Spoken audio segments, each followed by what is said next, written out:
Okay, we are live. Hello, everybody. Thank you so much for joining us to the Game On Summit. I am Boyi Lau, your event organizer for the summit.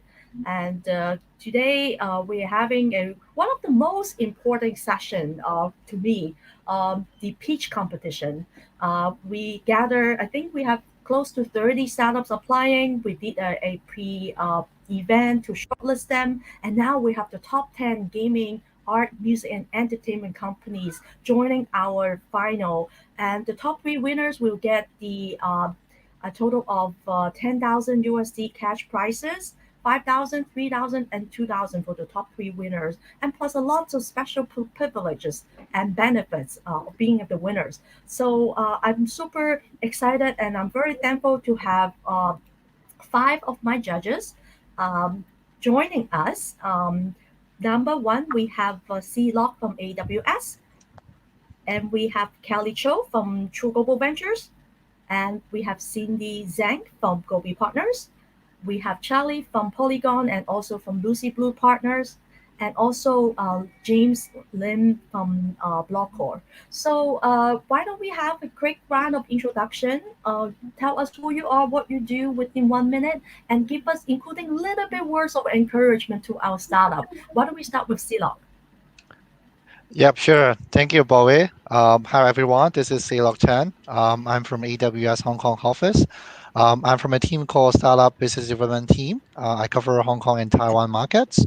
So what we do is we'll help early stage startup founders in this region to leverage our cloud resources, our program, our connections, and any help from Amazon or from external parties to realize their business ideas. I know that starting a business is really hard, so it is not an easy job for you to get to this stage today. So enjoy the moment, and then hope you ever success. Thank you. Thank you, Silok. And Cindy, we cannot hear you. Please unmute yourself. Sorry. Thank you very much, Bowie, for having me. My name is Cindy. I am from Gobi Partners. In Hong Kong, we manage a fund called the Alibaba Hong Kong Entrepreneurs Fund, and our team operates across Pan Asia. So very happy to be here today. Thank you very much again for all of your time this evening. And I think the fact that you made it also far, regardless of what the end result is, it's already a really long way. So it's something to celebrate. And good luck.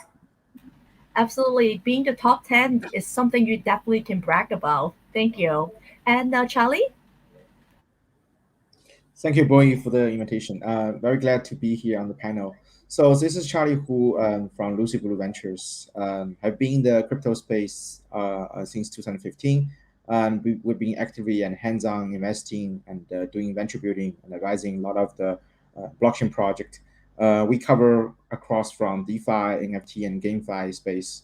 I think I'm very looking forward to hear other pitches for tonight. And yeah, for one sentence to encourage all the founders, and just be yourself, and hopefully to see your product, and hopefully and actually to see and to get to know more about your team, right?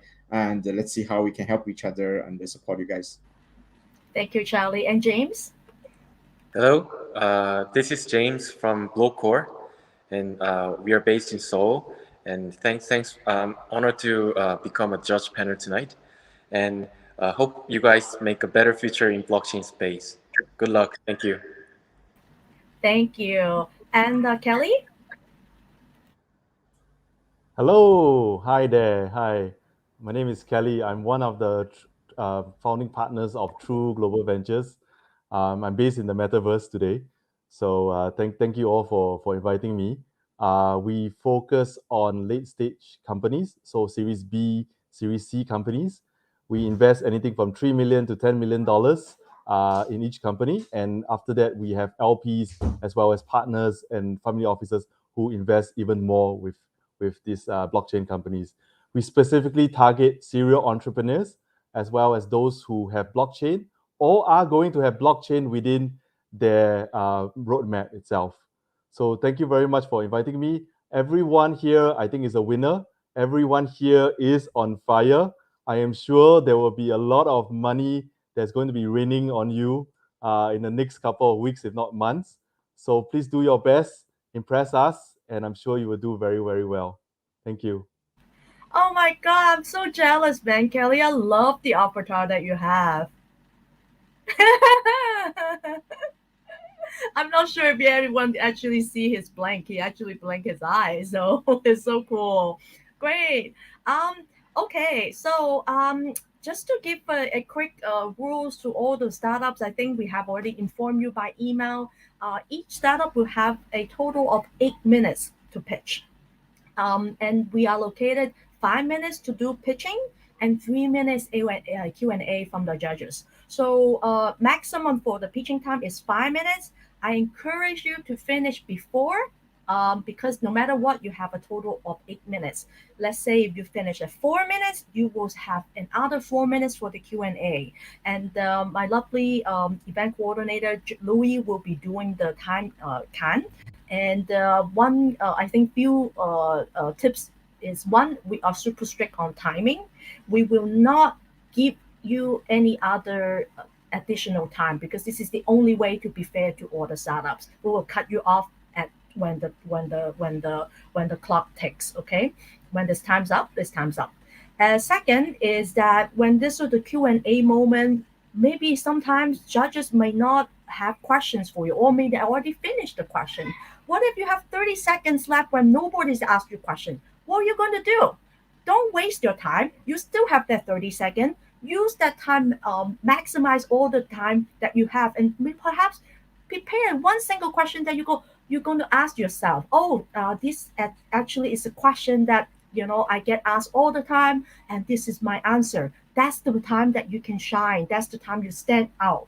So this is what I would recommend you all to do. And I think I'm going to bring our first startup, brought to the stage. Hi, Lauren, right? Lawrence, right? Hello, Great. everyone. Great. So are you able to do share screen now? Just 1 second, please. Share screen.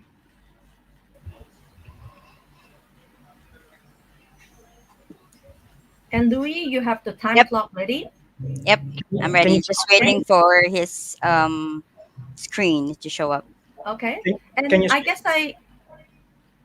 Can you see my screen? not yet. Not Oh. yet. Why? So this is number one, the brought. Brats. Yep. Yeah. Yes. So here it. What about now? Still no. I mean, it says to me that is I'm sharing my screen. I can't understand why. Okay. So Louis, you have his deck. Hang Why on. don't you share your stack? You share the deck for him, and so we do not waste time. And I am going to, I guess, hide myself and let the stage to be all the judges and the startup now.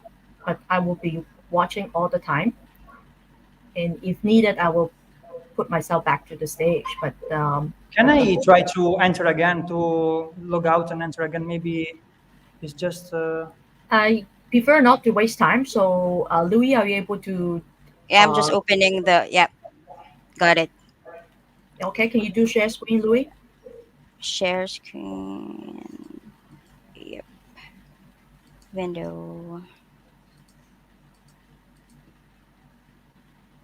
Can you see now? Yeah, I'm sharing my screen now. I think you have to put it up, Bowie. The screen. Am I the only person that can do share screen?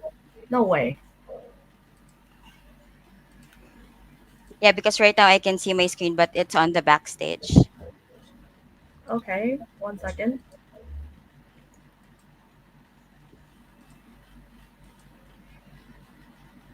Can you give me that link? Yeah, I showed you in You the can group. put it in the chat. Yeah, Yep. or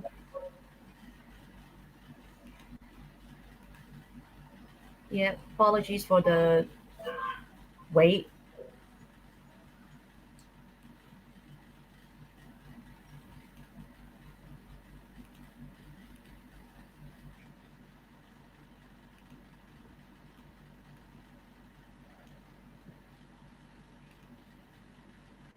You have the link now?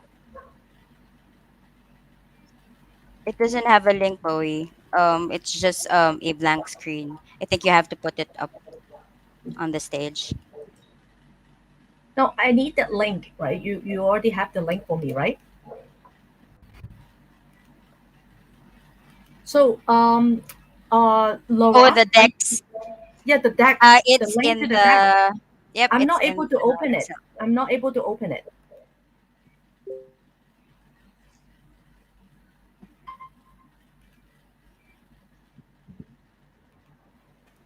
Sent you now.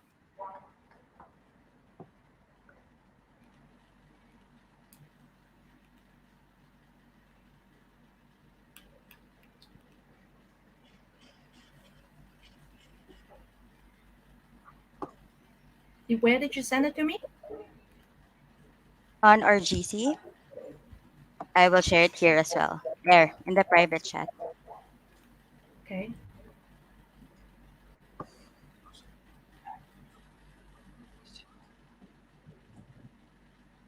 I will try to leave the stage, Bowie. Maybe we just maximize the participants in the screen. I don't have any issue with that. You need to time it, so you need to cut Mhm. the.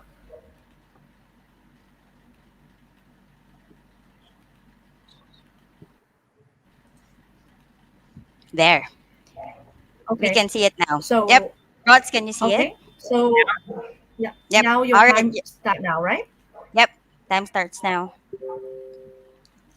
Okay, so hello everyone. My name is Lawrence from Brotz, and I'm going to talk to you about our third decentralized record label. In 1963, for fun, it was impossible to invest. I don't know how to go with the. Okay, so we need to find a way to go to the next slide. Maybe I can just say next. Okay. That's fine. Perfect. So in 1963, for a fan, it was impossible to invest in the first Beatles album. And 50 years later, next, you can invest in stocks, startups, and even in Bored Ape, but not yet in music. However, as we know, the technology is advancing very, very fast, and NFTs has come to the scene strongly this year. So what we are doing next, we are developing the first mobile app that enables fans to invest in their favorite artist through a new concept of NFT. Next, equity NFT. Fans discover new songs of their favorite artists and then can buy NFTs with embodied ownership. So that whenever those songs are played on the streaming platforms, fans get paid too. However, those NFTs can also include extra provided by the artist, such as concert tickets, merchandising, exclusive video, and access to exclusive communities. And once the fans possess those NFTs, they can also exchange them in a marketplace with the other fans. Next. Okay, this is we had a video here to show you something more about the product, but then we have to go to the next one. So the most important thing is that finally artists can turn fans into super fans because they can make sure that their success. At the moment, only artists could share their success because fans could just support them with sharing their songs. But now fans can also get a percentage of their success. And this way, we are aligning the interest both for artists and for users and fans. Next. We have launched our closed beta in January 2021, and we have a community of 3,000 users that has generated more than 350,000 interactions from 45 countries. The most important thing is that our users have already made a commitment of $60 per fan to invest in a song they truly believe in, and that is already a 180,000 commitment. Next. About the market, if you think that every day 60,000 new songs are uploaded on the streaming platforms, you will understand how big is going to become this opportunity. And we're talking about a market that is expected to reach $122 billion in just 9 years from now. Next. Okay, so we have different revenue streams. The one from artists who promote their asset, their NFTs, who want to reach more fans. Then also transaction fee on every NFT exchange. And also we collect royalties from uncollected royalties after 5 years. Next. Our goal, as I said to you before, is to become the first social decentralized record label that permit fans to invest in their favorite artist. Moreover, we want also to engage our fans to invest with us in the best artists of the platform. Next. We are really happy that Spark Labs has selected us in their accelerator program in Seoul, and we're going to have a demo day the next month. And moreover, also Rolling Stone has selected Brods as one of the best 5 startups in the music industry. Next. This is our team. We have experience in the blockchain. Alessandro, the co-founder, has been working with APO and also WWF on blockchain projects. I have been working in Deloitte with other consultant company. And we have also a full stack engineer, creative director, a front-end developer. Elisa is our community manager. But the most important thing is actually that all of us are musicians, so we can feel really well the pain from what the artists create and what they gain from the music industry. We are leveraging the blockchain technology to redefine what means to own music, and this is how we're going to change the music 30 industry seconds left. for a better place. Thank you very much. I'm really sorry for the pitch. I mean, it was a bit difficult to arrange everything. I hope you understood everything. Thank you. Judges, you may now ask your questions.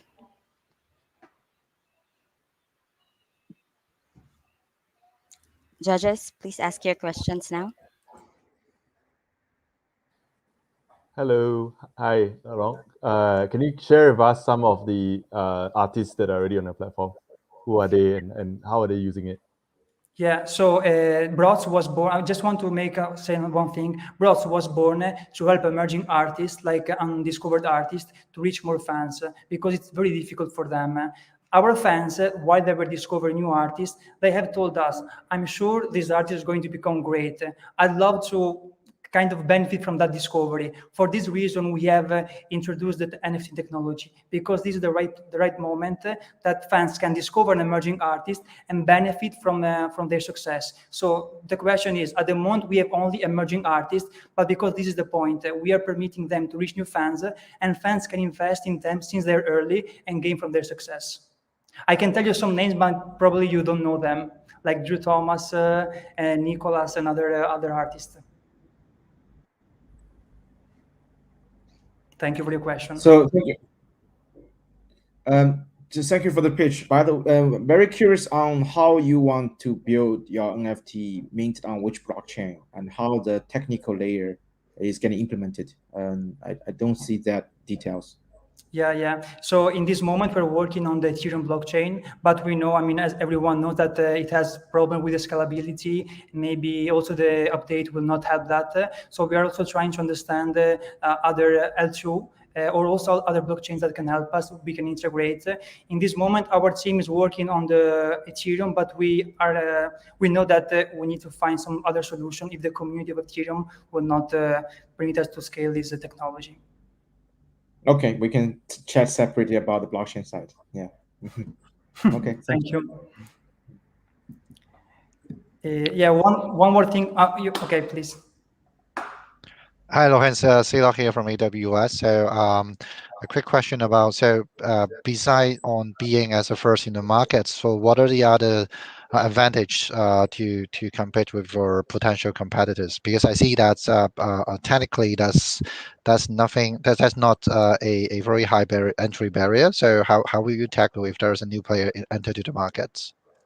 Yeah, absolutely. I mean, we really understand that this can be a point that can be difficult for us in the future, but we have some big network also with the fact that our community, I mean, some projects that are burning are just burning because they see the opportunity. Brods was born because our community 25 seconds left. Say to us, listen, I really like this artist, is going to grow, and we are listening to our community, is helping us a lot, and we are increasing because they are making us increase. So we think that the community can make the difference, and once we have this first advantage, for them it has no sense to change the platform.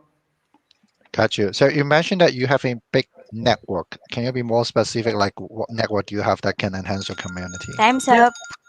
Sorry. Maybe. Time's up. Okay. Yep, sorry. Thank you. Thank you very much. So much.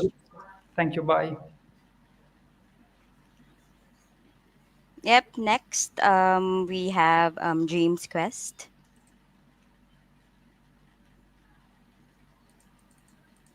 I don't see them waiting. What's the next one? Dreams Quest. Dreams Quest is not there. So what is the next one?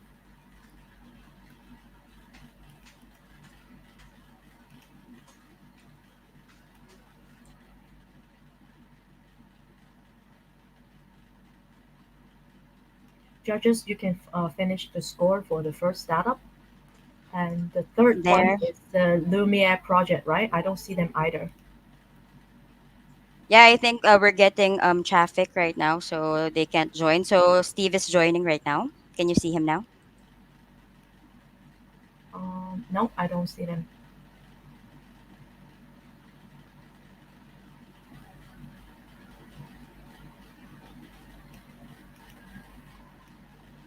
Is there a maximum joining StreamYard?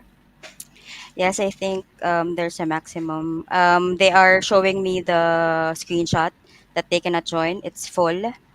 Okay, so Yep. perhaps other project need to join back. So Yep. I'm going to Can remove some. And yep. Steve is here. There. Yeah. Hi, Yeah. Steve. Can you share your screen now? I certainly can try. And give me the One link in second. case if it's not Yep. working.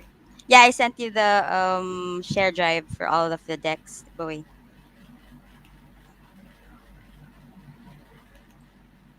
Okay. Yeah, we'll start once your screen is up. Where is it?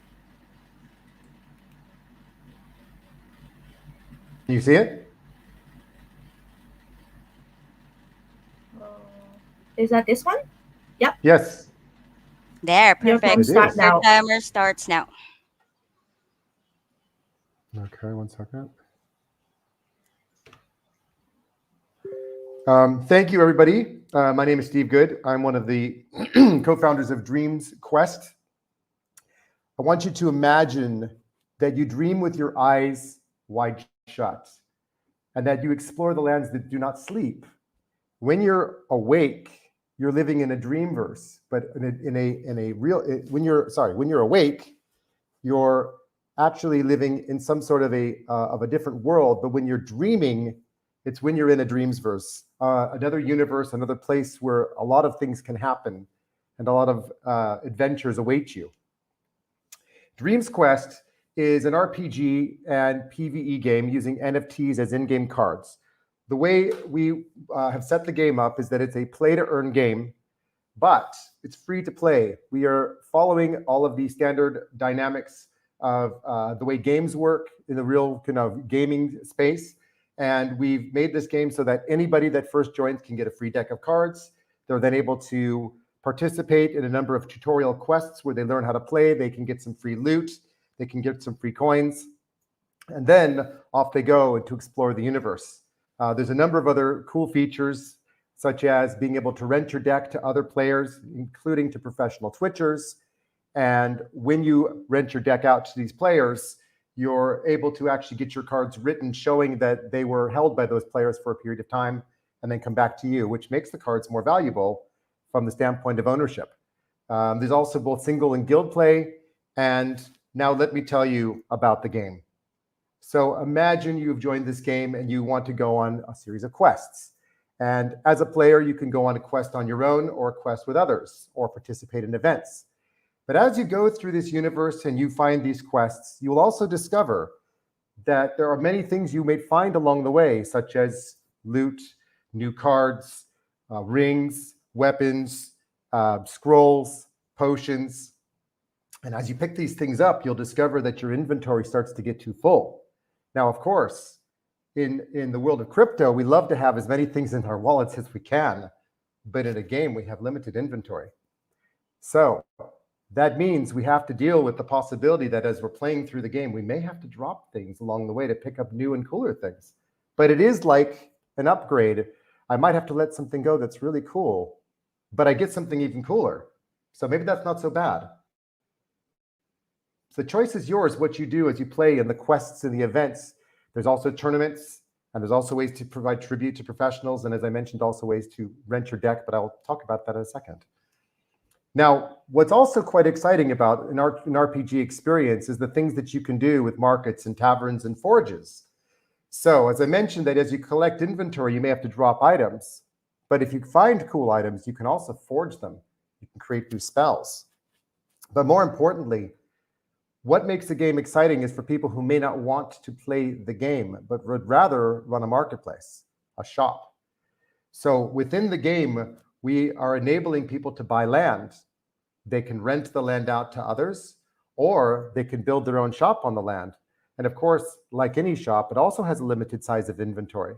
But the shopkeepers, who could be blacksmiths, wizards, or other types of characters, could create their own shops. These would be players like you and me who just choose to build some sort of a shop, and they'll be able to buy items off the rest of us. They'll be able to sell the items. They'll be able to upgrade the items for us. So that's how they can make money, and they don't have to be active participants in the game, but they can make money by running a marketplace within the game and participate in other ways. But now, of course, the most exciting part of the battles. And no battle should be complete unless it's dynamic, unpredictable, and you just don't know what you're going into until you get there. So what makes this exciting is the fact that we assemble our deck, we prepare to battle, we are faced with all sorts of unknown attributes, such as 30 weather seconds conditions left. and changes. 30 seconds, thank you. And so as your battles occur, card history is changed and is immutable, but there's always been unknown situations that will check and affect the way gameplay works. We have Guardians, and what's interesting about Guardians is they're like cards that are realm owners or realm masters. You'll want a Guardian on your team. You can have them staked or unstaked. They provide all sorts of value as you have them, but they're not in-game cards. They're there to provide value to everybody. Time They're is there up. to govern the realms. Thank you. Yep. Judges, you may now ask your questions.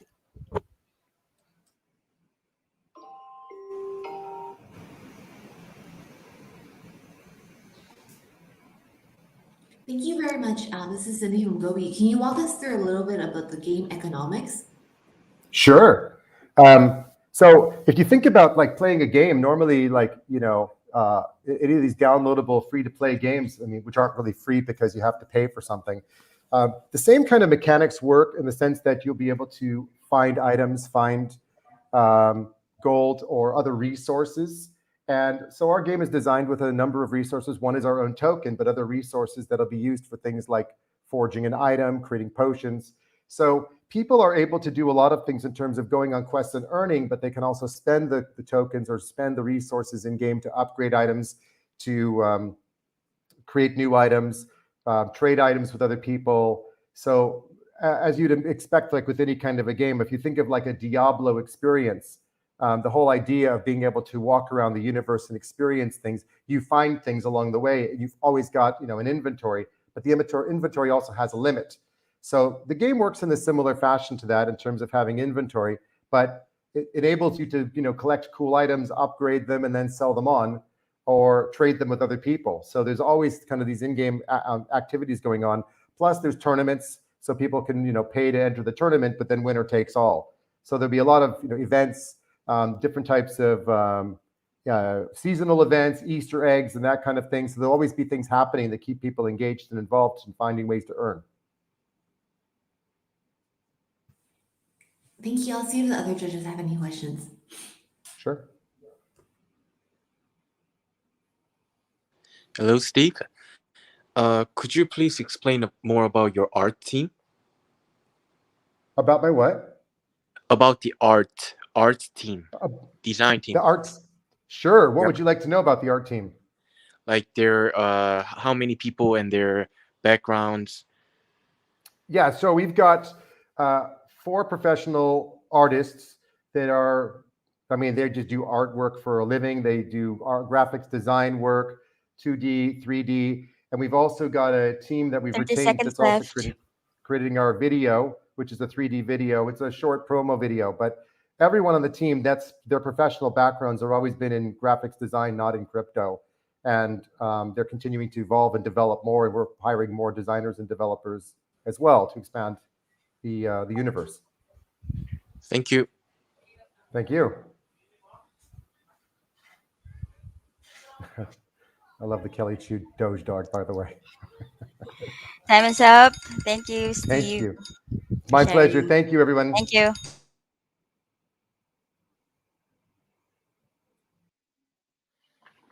Hello.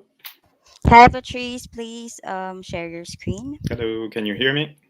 Yep, we can hear you. Can you hear us? Hello. Yeah, we can hear you clearly. All right. Okay. Yep, Should I there. just start like this or? You can share your screen now, please.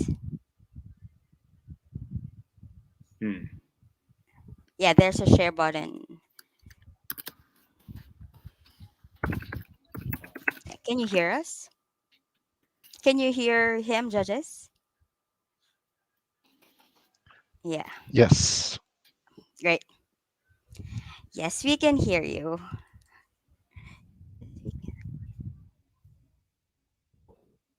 Okay. Should I start then? Share your screen. Yes, please. Okay. Perfect.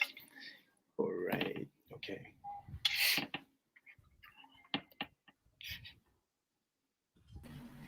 You need to share a screen, Patrice. Are you able to share a screen?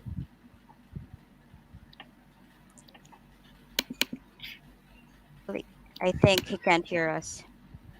Okay. Can you hear us now? All right. Let me see. All right.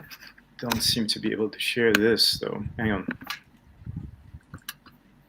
on. I'll share for you. Can you hear us? Hi, Patrice. There. Okay. Can you see? Can you see now? All right. You can, right? Okay. What do we have here?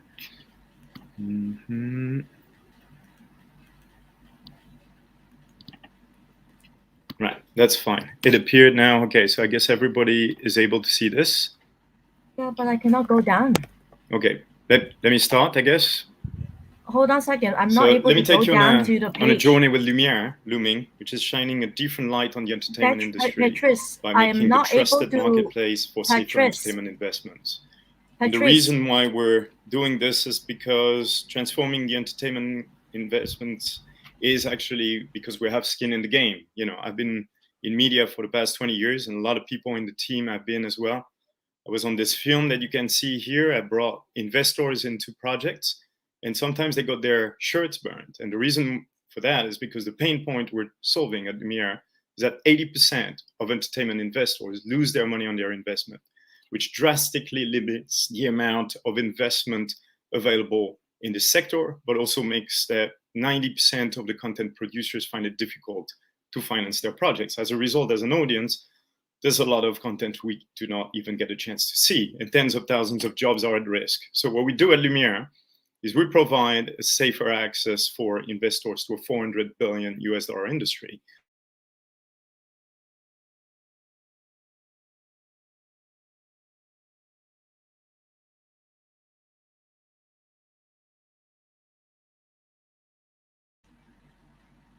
is that just me, Louis? I cannot hear him.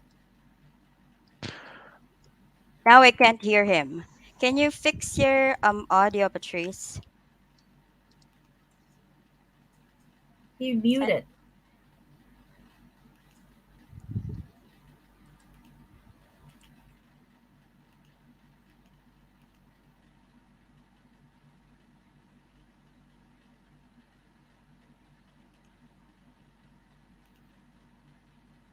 Hey, Patrice.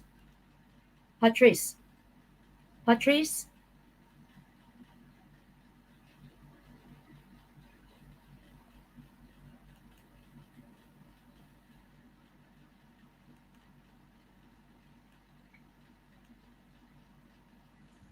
I'm so sorry for the technical difficulty. I'm not able to unmute him and he continued to speak.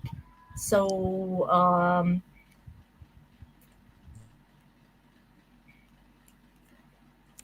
Yeah, I think Mark is here. Yeah, From I Metamundo. understand. Yep. So let's move to Mark Mark. first. Yep. Metamundo. Yes. Number 4.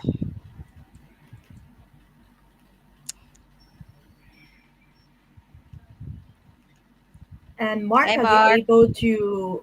Share your screen. Can you see it? Yep. Yep. Perfect. Your timer starts now. Okay.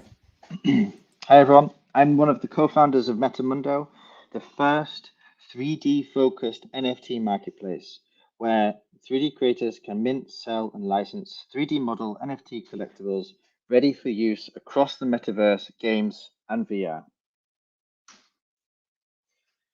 NFTs are the new decentralized assets, but 3D assets are still one of the breakout verticals for NFTs. As we all know, the metaverse is at the bottom of its growth curve right now, and it's growing, but it needs to be built. Here you can see Decentraland, lots of empty parcels. Metamundo is here to solve that. We have a network of over 30,000 3D creators who are going to build the metaverse. There is no 100% dedicated marketplace for NFT 3D collectibles. We will be the first. The 3D assets that will be available through Metamundo will be available to use across metaverses. You can invest in them, you can use them in your own games, and you can also license them. We are approaching this with a unique architecture that's solving many of the big problems for interoperability of 3D assets between games and metaverses through a Ethereum smart contract structure where the original 3D file will be the parent NFT, and we'll create and optimize multiple child NFT files, and these are interoperable across the metaverses. We're also connecting with the leading metaverses, so in one click, you can easily use your NFT assets across these games. We already have significant amount of followers, as I mentioned before, over 30,000 3D creators, partnerships with Polygon, Spatial, and also large following on social media. We are there to work with all metaverses. We want to provide the infrastructure to build the metaverse. We see that the future of the metaverse and Web3 is 3D creators. We have the network and we want to help build every metaverse out there. So we're willing to work with everyone. We already have are in the process of building our beta marketplace. We've already raised our pre-seed investment round and we're now raising our seed investment round. Our team is an experienced entrepreneurship team in crypto, in marketplaces, and also in NFTs and 3D creations. We're launching a token that will be used to build up a community, which will also incentivize the community to create more 3D models and 3D assets, and to actually help with governing the platform. We are currently raising $1,020,000. Already from this, we've been fundraising for the past 3 weeks. It's already just about full. We're about to close the round, which should be next week. I'm looking forward to your questions. You still have 4 minutes and 20 seconds left. Oh, for Judges, fixing. please ask your question. Hi, Mark. Hello. Hi. How difficult or how easy is it to add a new metaverse? Say, for example, if you want to integrate into, like, say, the sandbox. Sure. So the sandbox actually at the moment is a closed metaverse, but we are already working with Decentraland and with Spatial, working with their SDK. We're first working with Unity to make sure all of the assets are interoperable with the Unity game engine. But then we'll also be working with Unreal game engine and other open source game engines. What's important, and especially with our conversations with some of the metaverses and some of the virtual environments, is that we connect with their SDK, and we have the team to easily make those integrations and to easily connect with them. Otherwise, how we will be doing it is is the actual collector of the 3D models, 3D assets, can download them and then upload them themselves to the metaverse. So we've already tested this integration, for example, with Roblox, and that's working good. I see. So basically, if the resolution is lower, like for example, more blocky, like Roblox, or even like let's say the Sandbox, that is still possible, right? Can the engine actually allow it to degrade? Yeah. So our unique magic sauce, let's say, is we get the original 3D file from our network of 3D creators, and we use a number of tools and our own technology to convert those files. We also have 3D model specialists to convert those files so that they're perfectly optimized for each individual metaverse. And it's a matter of us putting in the poly count, the dimensions of the land, the dimensions of the model, and then our tool actually creates the perfect file for each metaverse. Great, thank you.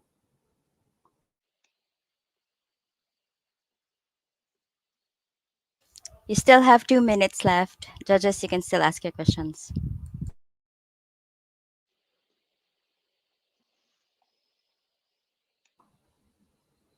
So Mark, if nobody asks you a question, you should ask yourself a question. That's a great idea. So I will actually talk a little bit about some of our traction. For example, we've already set up a basic partnership with Spatial. They contacted us. They saw a huge following on social media.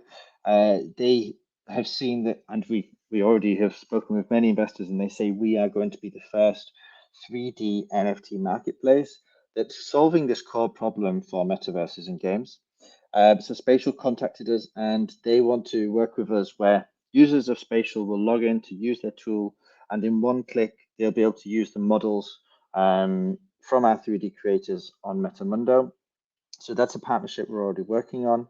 I think what's also interesting is, for example, we're partnering now with Polygon. So that means that all of our assets will be on the Polygon chain, so they will be also interoperable across many of the standard metaverses. I think the other important thing to say is in terms of our 30 tool. seconds left. Okay, I think the other important thing to say is we have seen and we know that the other NFT marketplaces will not be offering this unique solution to this unique problem. So we are going to be the first to really solve the problem and actually create this new asset class and define the asset class of 3D assets as NFTs. Thanks, Mark. Maybe you have 10 Perfect. seconds. Oh, no. Yeah. Oh, good. So- Thank you so much, Mark. Thank you.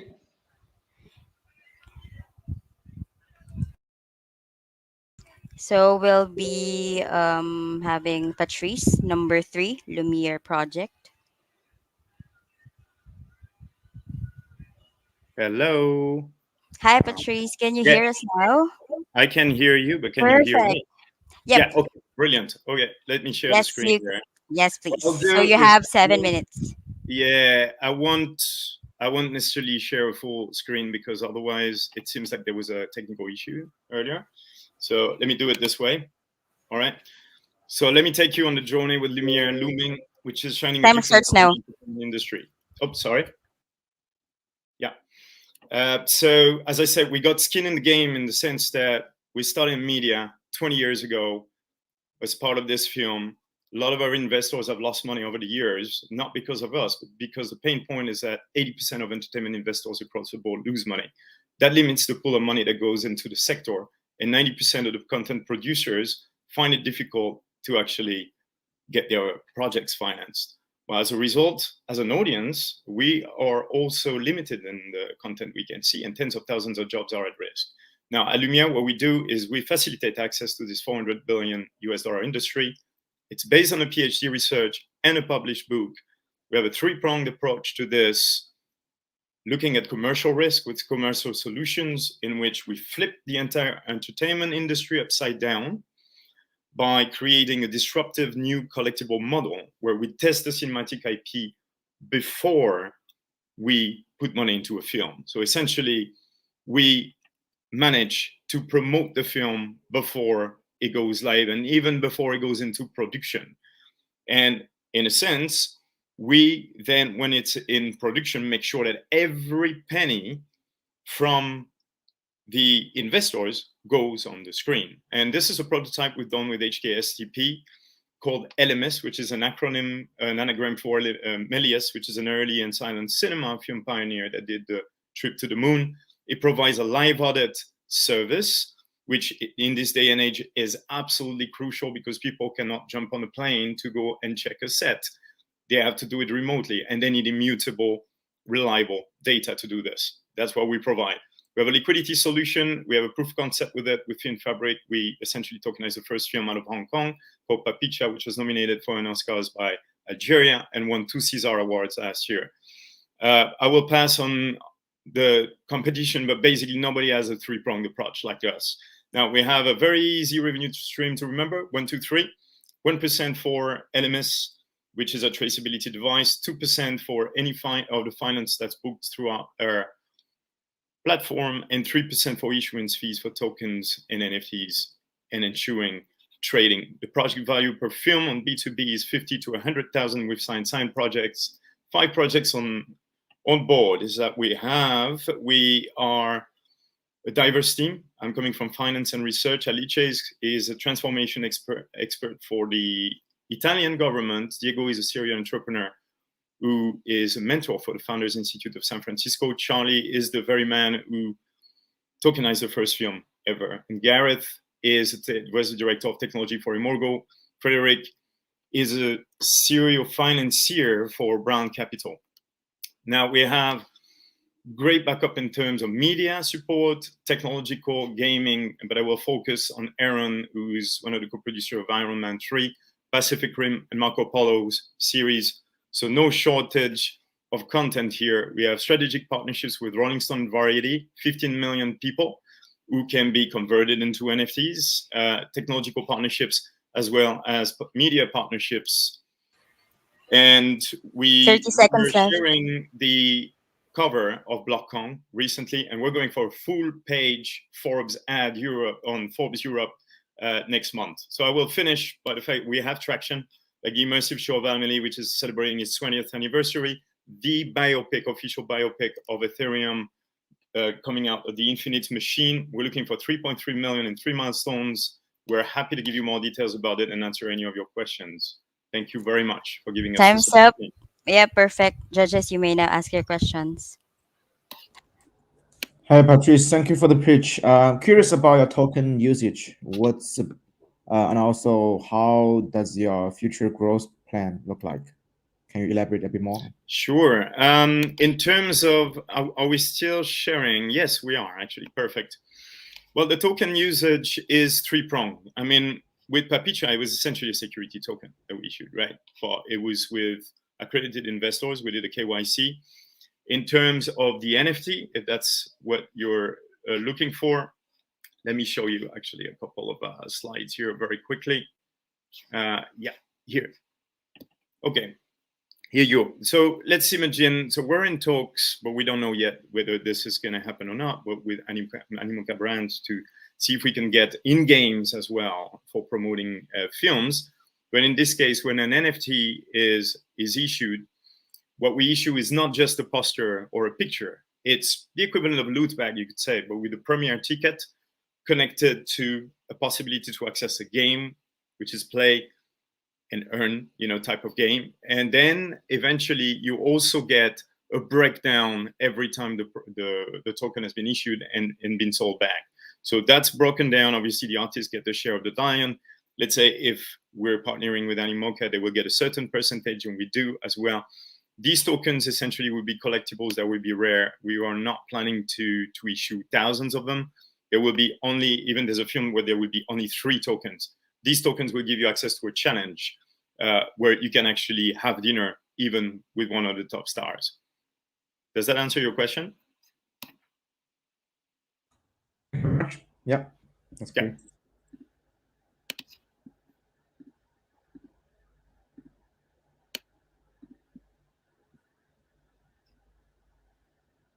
You still have 1 minute left. Okay. Well, can I ask you a question then? Yeah. Can you hear me? Hello. Don't waste time, Patrice. Go Yeah, on. okay. Yeah, no, I wasn't sure. Okay. Well, basically, given I've heard about entertainment and I've rarely heard about filmmaking and movie making because it's quite obscure and you need to be from there, to really understand what's happening.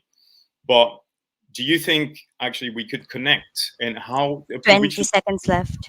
could we connect gaming and film together? And I would ask this question to James, perhaps.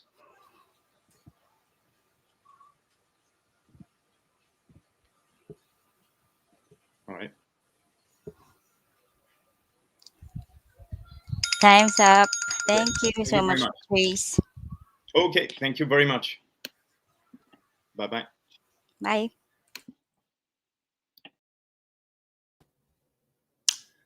Good morning. All right, can everyone hear me? All Yes, right, let's Moon Ray. Yep. Let's share. I guess we'll share the Share whole screen. All right. Everyone can see me now. Yep, we can see your screen now. Timer starts now. Okay, very cool. So we're Moonray. We are an action RPG game. And one of the things that I want to emphasize is that we want to crack the mass market of blockchain gaming. So we want to bridge the gap between gamers now and the crypto community. I think gamers still don't quite understand crypto. So we're going to take a little bit of a different approach from a pure, say, crypto company. Right now, from our, the game industry looks a lot like Hollywood. It takes a lot of money to make a game in a lot of time. And what that means is that the game industry, they just do franchises and the same idea over and over and over. Now that makes a lot of money, but the ideas get stale. We all know what Axie Infinity is doing. That revenue model is incredible. It's a total revolution in gaming. I think that in a few years, going to a gamer and telling them, pay me $60 and I'll let you play my game, it's going to sound crazy. And play to earn, I think, is going to totally revolutionize everything. So Axie Infinity, we all know the numbers. It's insane. What we want to do, we're going to make a mass market blockchain game. And we're going to do that in 2 ways. Number 1, it's an action RPG set in a surreal far future setting. It's got to be the right kind of game to crack the mass market in North America, Europe, South Korea, Japan, China. The other thing is that Moonray runs on Bitcoin. We do that through Stacks. And we think that's really important because if you get outside of the crypto community, almost no one has heard of Solana. Some people know about Ethereum, but everyone knows about Bitcoin. Stacks enables us to have that fast programmable layer. It's a layer 1 blockchain technically, but it functions like a layer 2. So it gives us the speed that we need, but it gives us that Bitcoin, say, brand name and security. So every NFT that we craft references a Bitcoin block. So we have been crowdfunding. This is actually a little bit outdated. This is from a little bit previous. We're in the middle of raising money from VCs now. We've raised the first $1 million and capped it. We're halfway through our second tranche. I would love to show you guys right now a video. Let's hope it streams well because I want to show you what the game actually looks like. And this is real gameplay. Can everyone, can we see this video? I think everyone can see, hopefully. Yes. Okay, perfect. Yes. It's playing.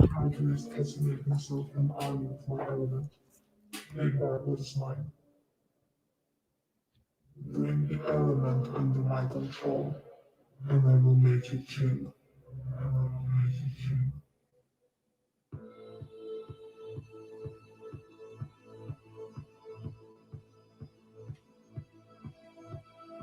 You all who dare rebel against me.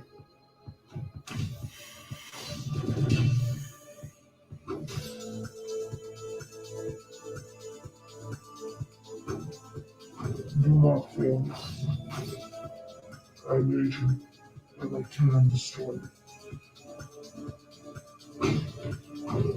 Bring the element under my control, or I will make one attack.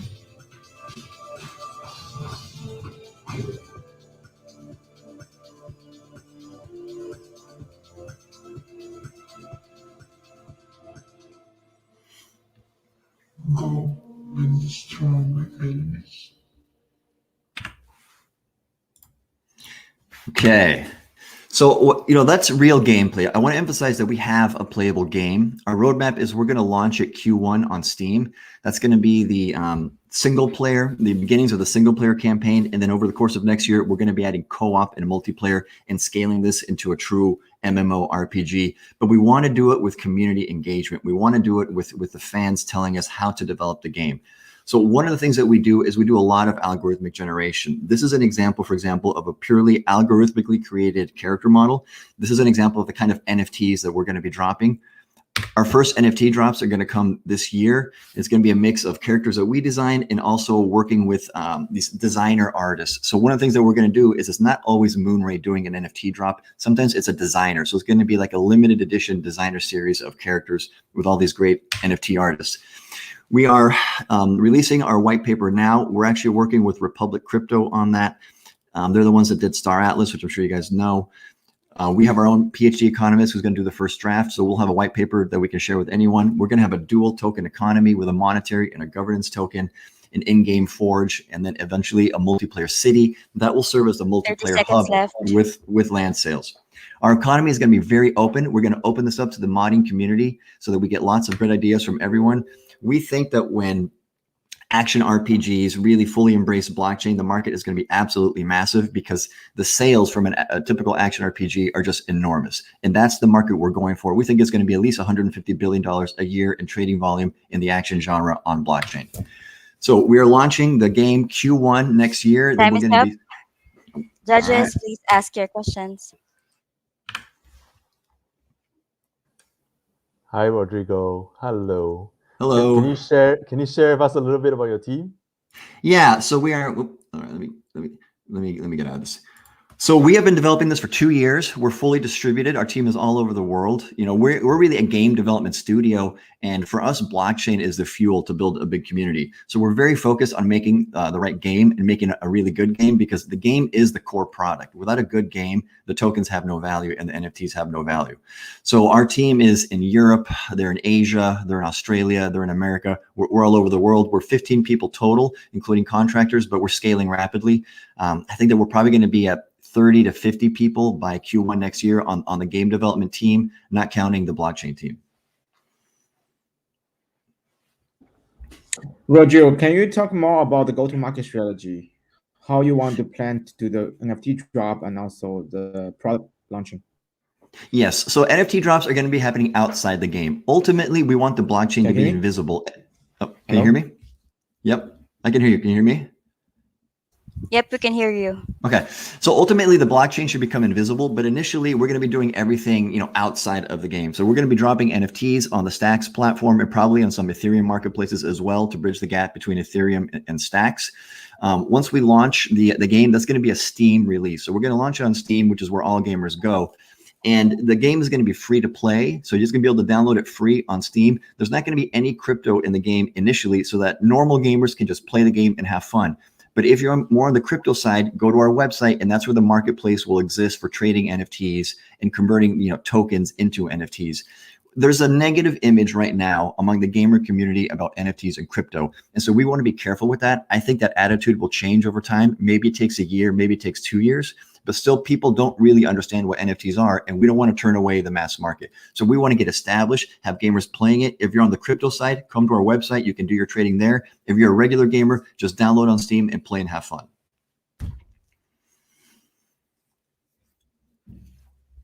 Hope that 40 seconds left. So the other thing I want to emphasize is we're going to have a live server and a beta server. The beta server is going to be very open. We're going to open it up to the modding community. We're going to release an Unreal plugin at some point to make it very easy for anyone to come in and make a game mod. The beta is going to be like the Wild West. Anyone can do something there. And the governance token, the DAO, that's where that comes into play, where if we see cool ideas in the beta server, we vote it into the live server. So over time, Moonray becomes more of a platform and less of a game. The game we're developing now is really just the first version of what gaming I think will be in the future, and we're going to let it evolve. We want to be the first metaverse on Bitcoin, and to do that, you have to be working with real game engine technology like Unreal. Time is up. Thank you, Moonray, for Thank you very much. Yep. All right, thanks, guys. Bye. Hi, Alex. You're next. Hi. Following what Yes, you said. Hi, please share your screen. Okay, give me a sec.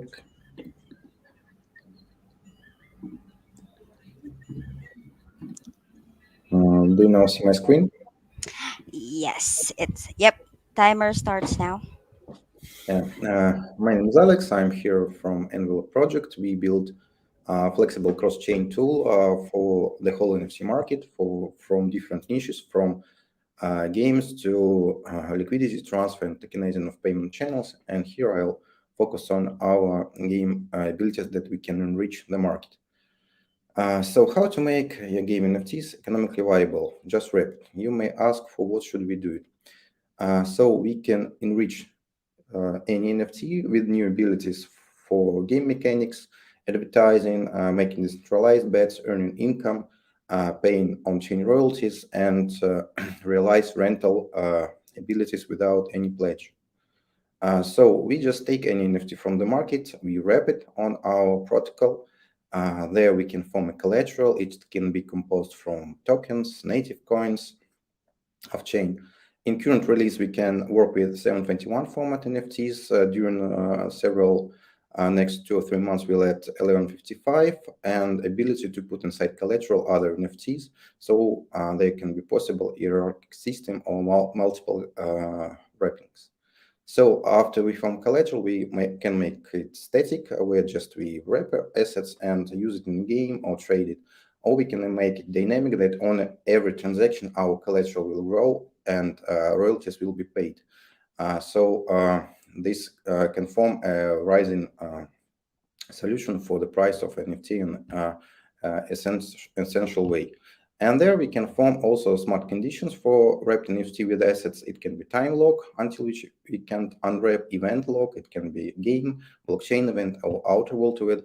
Value lock, for example, we can set up that collateral should achieve a certain amount of tokens in value, and only in that case it can be unwrapped. Our protocol can work with any token inside, so we separated our native token, so we don't oblige users to use Nifty tokens, so they can use their own tokens and enrich their token utility inside their games. And of course, on-chain royalties are set up by our protocol. It can be set up by a person who wraps or by a game issuer who can become also unconditional receiver of royalties, so we can make multiple royalty receivers in our protocol. So here are following use cases. First of all, is dependence of power of weapon of the collateral. So the more collateral is inside, the more powerful the item is. Also, we can make a more complex mechanic where each characteristic of hero depends on each token inside the collateral. One stands for strength, one stands for skills, one stands for armor. Third case, I think maybe one of the most interesting, it's non-pledge rental, where we can automate rental process without obligation of any pledge using our wrapped NFTs with time locks and any other settings made by owner, where recipient just chooses and accepts the terms.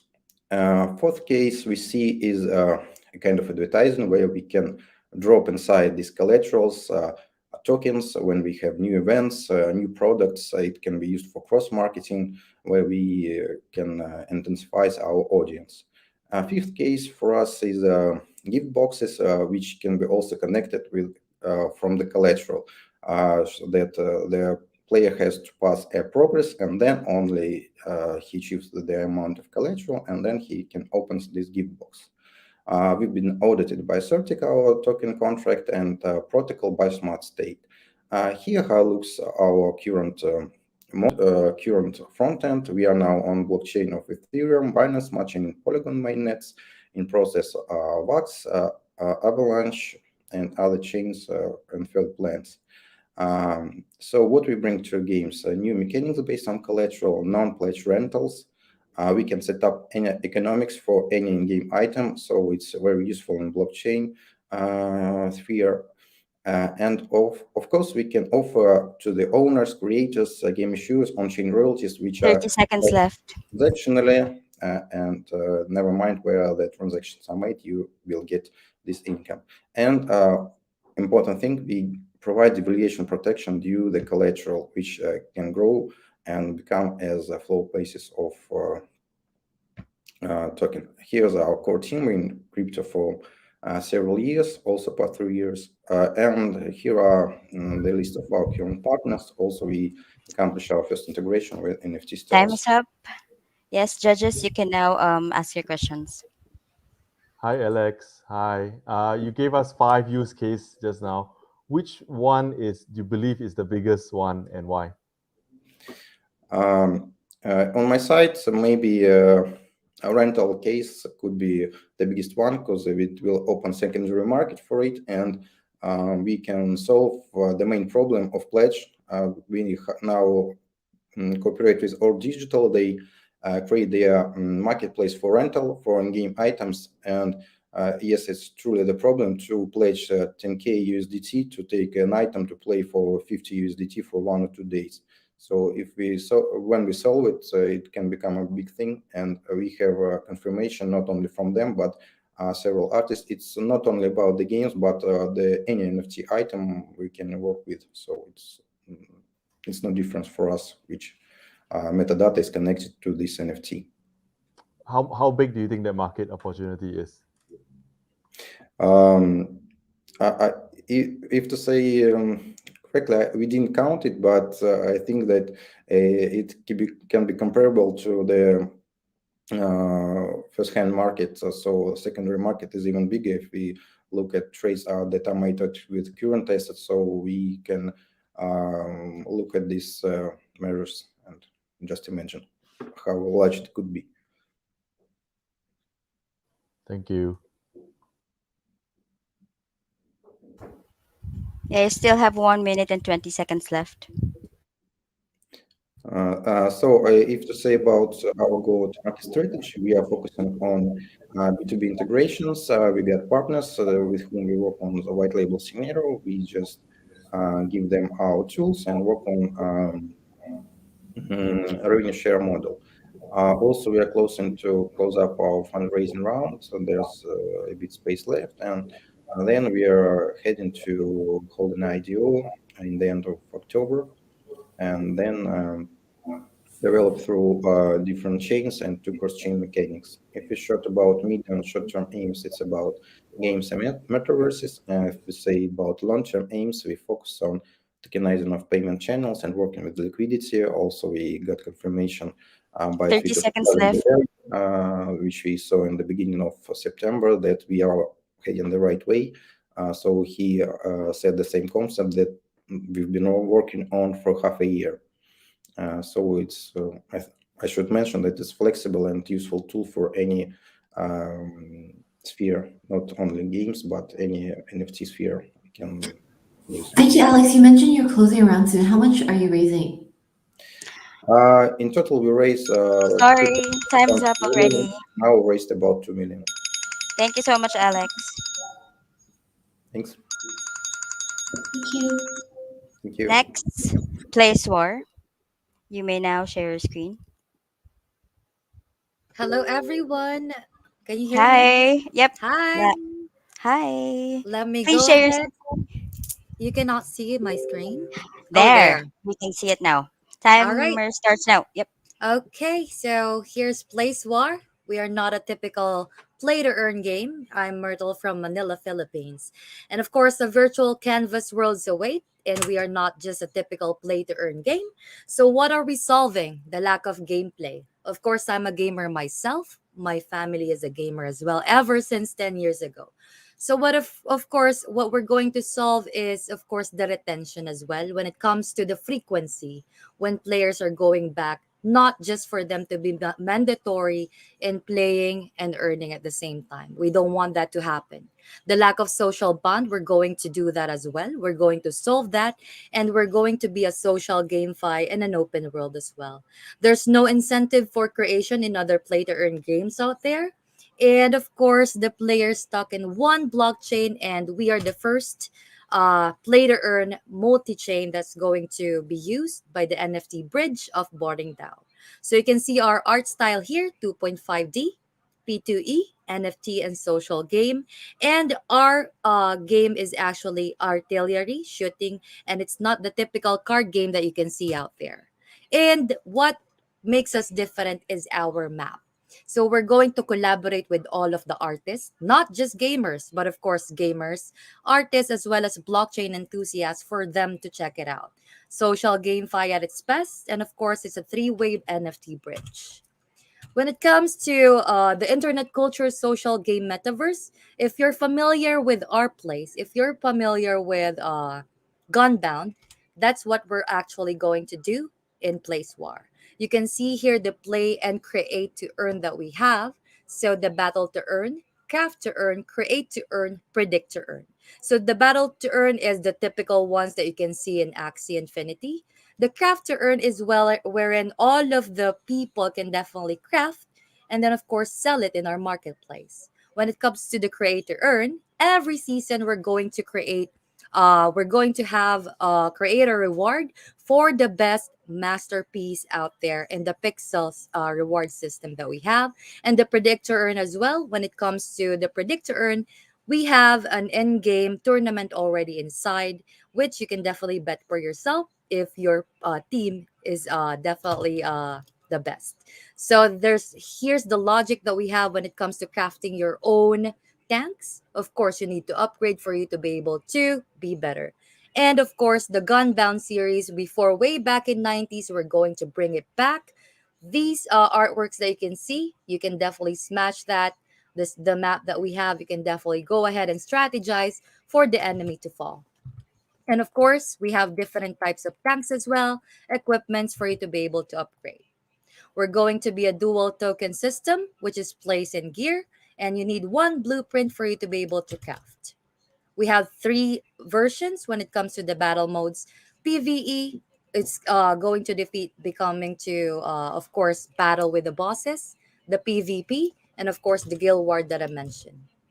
And this is the overview for the pixel system that we have. And this pixel system, this artwork will definitely be sell out to the marketplace. And that will be actually placed in the placed out treasury that we have for the next season for the creator rewards itself. And of course, in the pixel system, you can dominate in 3 parts. You can earn at the same time as an invader, defender, and a creator. So we're going to, of course, multi-chain deployment. Here is our placed out treasury. And here's our team. We actually have 300 scholars for Axie Infinity as well. It's not about competition, but of course, it's about collaboration and for us to diversify and, of course, include everyone as well. Here's our token metrics. At the same time, we're already done with the seed sale and now in the private. And here's our partners. Here's our roadmap as well. The beta launch will launch on November and the IDO will take place on October. And of course, here's the what's next. And 30 if you seconds have any left. questions, this is the video.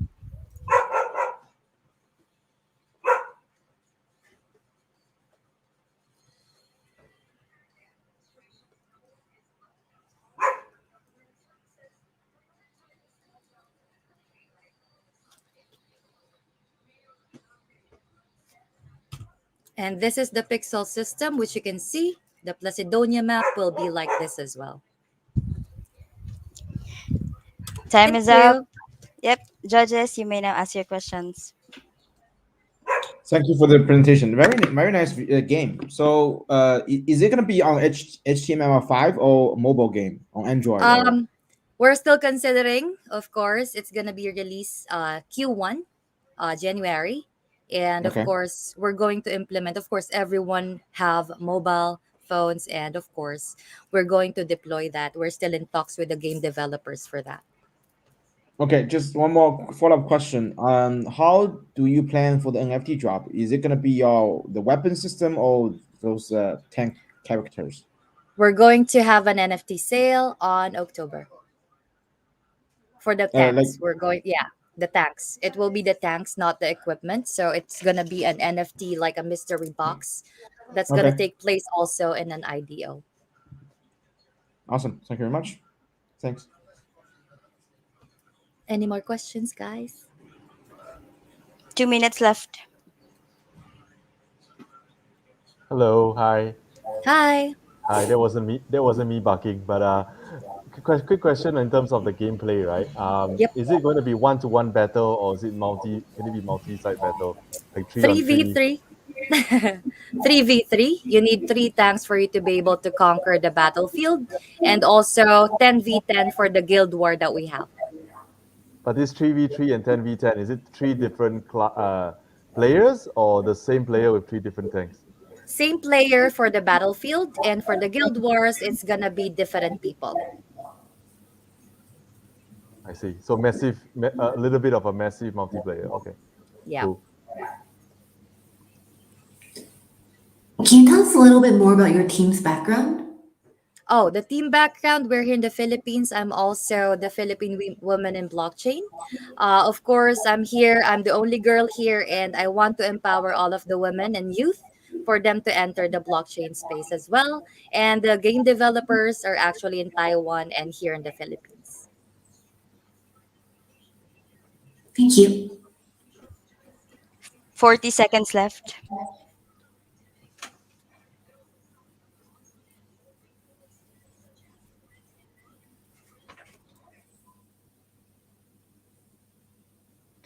How do you see your competition with all kinds of PvP games in the space?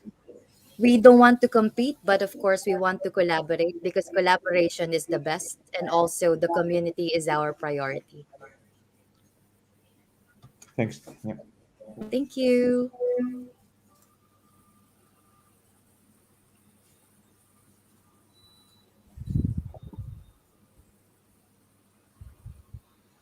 Time is up. Thank you for sharing Place War. Next, Prometheus.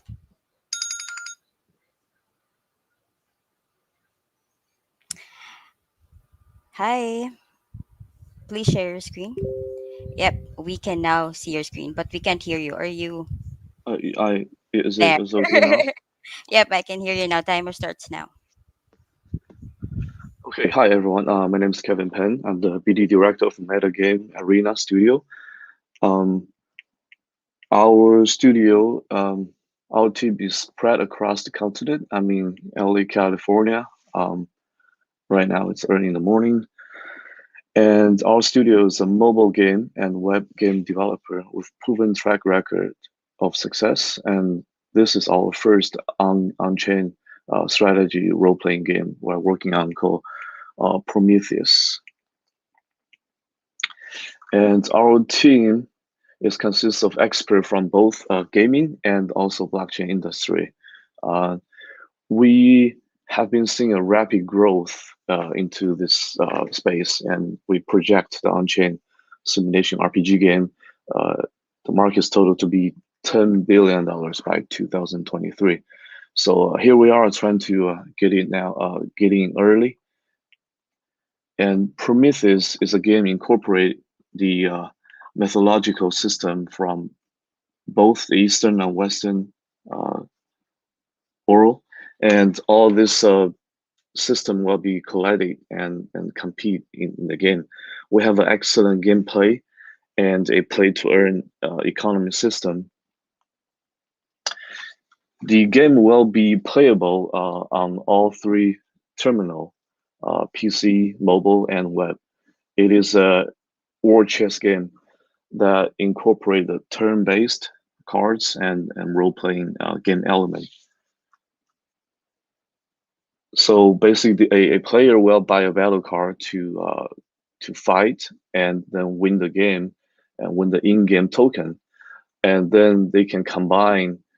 They can sell the in-game token or combine 2 battle cards to form a possible higher class card, and also in the process, the 2 lower class battle cards will be burned to maintain the balance of the economy.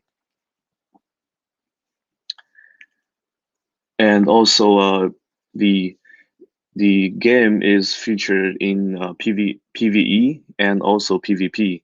The players can control up to 5 heroes, and they can utilize the attribution of the heroes, and also along with the terrain to maneuver around to try to win the game. So we're gonna have two different battle cards. One is the divine cards, and the other one's the battle cards, which is the god produce and creates the warriors, which represent by the battle cards, and they have the scare, the rarity in its appearance, and also on its attributes of its skill and profession. So we're gonna sell the NFT for the battle cards and also the divine cards on the market. So the overall style of the painting is based on the Japanese comic ACG painting style. So it's a little different than what is the mainstream right now, which is dominated by the Western style of art. So we'll try to bring a different taste to the market.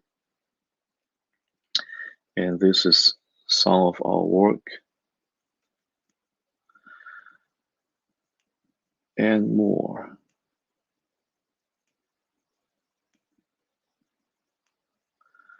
So we because of time constraint, I can't go over everything. So basically, the player will win the game and then win the in-game token and use those. They can sell the token or use the token to upgrade their cards, and or they can hold on to the token and hopefully the price appreciates, and also they can hold the tokens to participate in the governance of the game. 30 seconds left. And we will expand the scale, not just the gaming and NFT, and also the game DEX, the game DAO, and also the guild. And this is the token distribution. And we are expected to be fully launched by first quarter of 2022. Time is up. Judges, you may now ask your questions.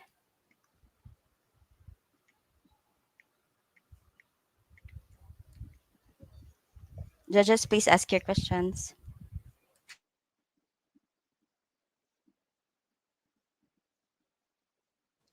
Hello, hi. Can you explain a little bit more about the timeline again?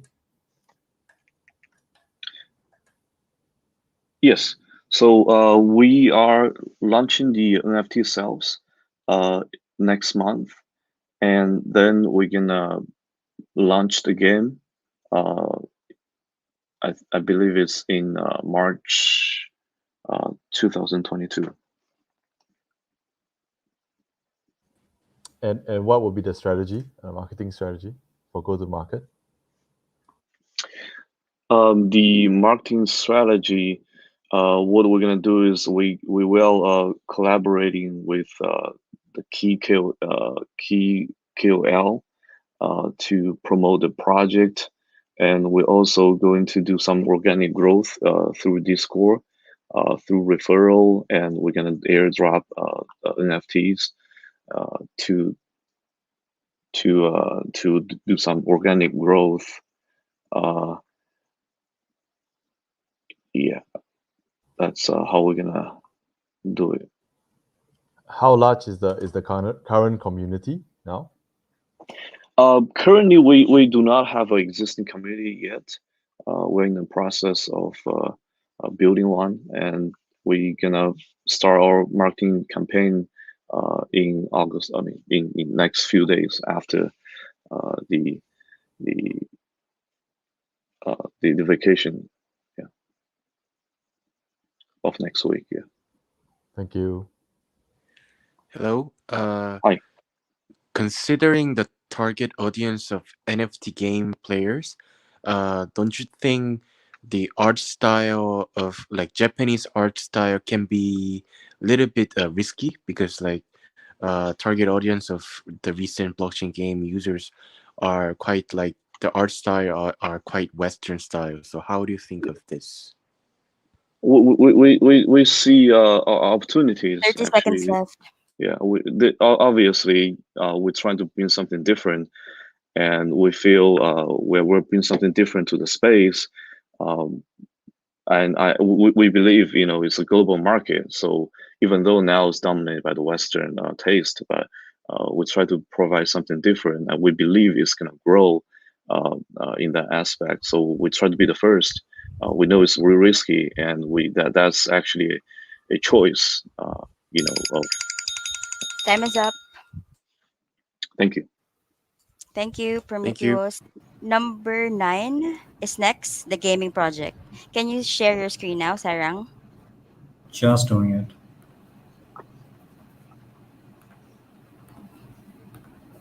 Number 9, the Can you see gaming it? project. Yep. We can't see it yet.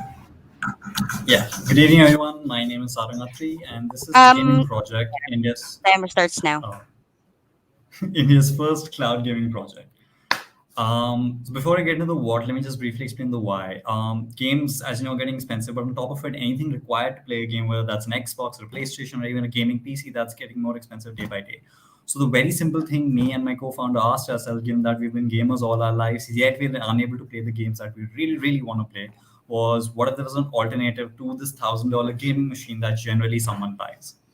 The answer to that was the gaming project, which is India's first cloud gaming platform. What that means is any user coming to our platform now does not need to download or install any game on their device, because what they can simply do is come to our platform and play any game they want on any device with a screen and a good internet connection. Because what happens is we install the games on our servers and the user simply streams them on their device, whether that's a crappy mobile phone, whether that's a crappy PC, or a very old laptop.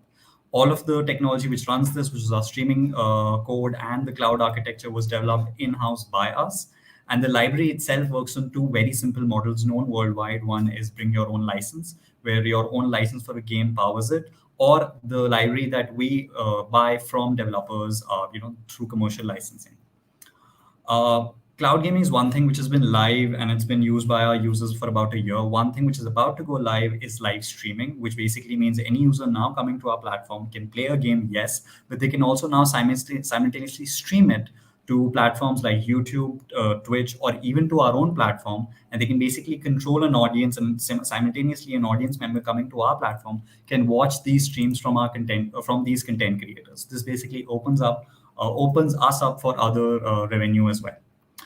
Just to explain revenue in its context, currently we are a freemium subscription service where users can come in and they can basically, join a service, because this is cloud gaming and this is something very new to the world. So people can come in and first explore it for free. And if they like it, they can basically start our premium plans, which start from ₹30, which is about $0.5, to about ₹500, which is about $7. So even from that, you can very much imagine that we are a very non-premium service, because that is our vision for cloud gaming. We didn't really make this service for anyone who already had the resources to buy an Xbox. We actually made it for community members like us who never had the resources to buy a gaming system, or had to save money so that they can buy a gaming system, and we just basically wanted to give them the edge. So like I said, we've been commercially live for about a year. We went live in March 2020. Since then, we've signed up more than 200,000 users on our platform. 97-98% of these users are actually purely organic, because we're a bootstrapped company which never really had any money for marketing. So we kind of growth hacked our way into any users that we had. And more importantly, word of mouth was the way that it just simply worked for us, because as you know, in a gaming way, you bring in one guy to your platform, he brings in 10 of his friends. So that is what basically worked for us. But on top of it, we also kind of grew our library organically as much as possible.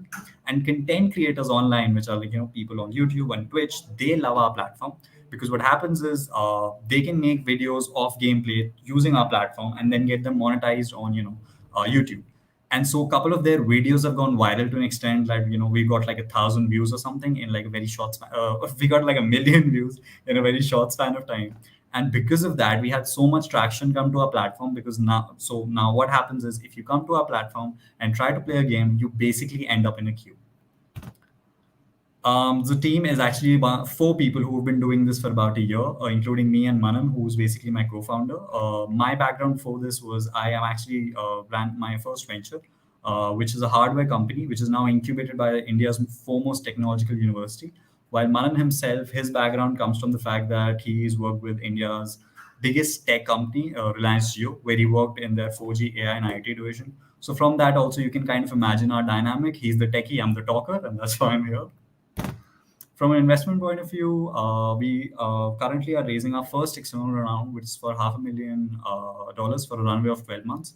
Majority of it is going to go into server expansion and game licensing. Like I mentioned, we don't have enough servers for our users. We kind of want to upgrade that. And on top of it, we also want to, 30 buy out some seconds commercial license for some really good games. So lastly, we also want to increase our marketing budget because we haven't spent, like my CSE is zero. So I want to spend more money on marketing through these organic channels that we've already laid out. And obviously, we want to increase the team size because we're basically 4 people who hasn't slept in 6 months. So yeah, that was basically about the gaming project. And if you have any questions, please let me know. Perfect. Judges, please ask your questions now. Thank you so much, King. This is Cindy from Gobi. Can you walk us through the demographics of your users? And also, out of the 200,000 users that you have, what percentage of them are active on a daily basis? Sure. So in terms of our demographic, just for age, our number one is the sweet spot of 18 to 24. Second and third place is contested between 12 to 17 and 24 to 35, the working individual. And the rest are kind of divided between 45 to 54, 45 to 65, and go on. This kind of happens 2 ways. Number one is how plans are. We have hourly and weekly plans, which kind of aim for the students and the college students who get pocket money, especially given the fact that our number of concurrent servers are now limited. And what's the conversion between free to paid? So in terms of free to play, I think the conversion rate currently is about 20%, more or less, yes. Thank you. Sarah, I'm Hi, curious what- about your strategy for the monetization. You mentioned about the SaaS model, right? And is it fully on fiat? No, it's 2-3 things. It's 2-3 things. Number one is our SaaS model, which is an early bird sale right now. So that will basically, all our plans will get a steady increase of 40% once we start rolling out more and more features. Second thing is our ad revenue, which is going to be generated by the streamers as well as the freemium users, because right now any free user coming to our platform is not shown ads or anything like that. So revenue will be generated through both streamers as well as anyone watching these streams. And lastly is our own cloud optimization, because so what happens is during the non-peak hours of gaming, right? Monday to Friday, 9 to 5 in India, for example, people don't play a lot of games, but businesses run. So what happens is we rent out our servers and our streaming technology to clients like architecture studios and game developers. So that they can use our servers during these non-peak hours. And because these are B2B clients, I can charge them a premium amount, which is sometimes my entire server cost. So any subscription-based revenue or ad revenue that's generated on top of it simply goes to my profit. Okay, thank you. 8 seconds. What's your profit margin like? Currently, I'm breaking even, and after a price increase, about 40%. Time is up. Thank you, Sarang. Next, number 10, Tune FM. Andrew, are you able to share your screen now? Sure. Can you hear me? Yep, perfect. Okay.